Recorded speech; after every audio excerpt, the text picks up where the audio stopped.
राज्यसभा की कार्रवाई शुरू होते ही एक बहुत अप्रत्याशित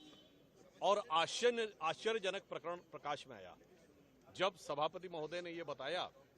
कि सदन की कार्रवाई के उपरांत सुरक्षा कर्मी जब रूटीन सैबोटाज जांच करते हैं, यानी किसी प्रकार की कोई वस्तु रह गई है कि नहीं, तो उसमें कांग्रेस की बेंच की तरफ की एक सीट के ऊपर करेंसी नोट्स प्राप्त हुए। सभापति महोदय का कहना था कि पहले उन्हें अपेक्षा थी और उन्होंने वो सीट नंबर भी बताया कि कोई उसको क्लेम करने आएगा, परंतु कोई क्लेम करने नहीं आया। अब इससे मन में और आश्चर्य उत्पन्न होता है और संदेह भी उत्पन्न होता है कि पहली बात तो ये कि इसका मतलब पैसे अब उनके पास इतने बेहिसाब हैं कि कुछ पड़े रह गए तो उन्हें कोई हिसाब किताब की चिंता ही नहीं है। और एक बार पुनः चूंकि क्लेम करने नहीं आए तो उनके ऊपर एक बार पुनः वह संदेह उत्पन्न होता है कि बहुत से ऐसे धन है और धन के स्रोत हैं जहां पर कि लोगों को पता तो लग जाता है कि पैसा किसका है, वो क्लेम करने नहीं आते। इसलिए मैं कहना चाहूंगा कि इस विषय पे गंभीरता के साथ विचार करना चाहिए और कांग्रेस पार्टी से हम सवाल पूछना चाहते हैं कि भाई आप तो हर चीज पे सवाल करते थे, आज कैश नोट बरामद हो जाए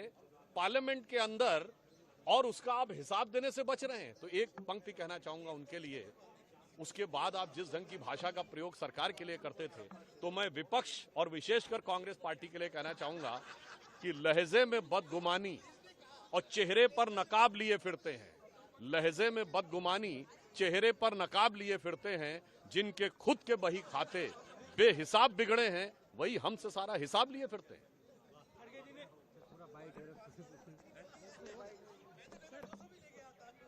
खड़गे जी के आरोप पर क्या कहेंगे? उन्होंने बोला है कि चिल्लर का आरोप है। खड़गे जी के आरोप नहीं,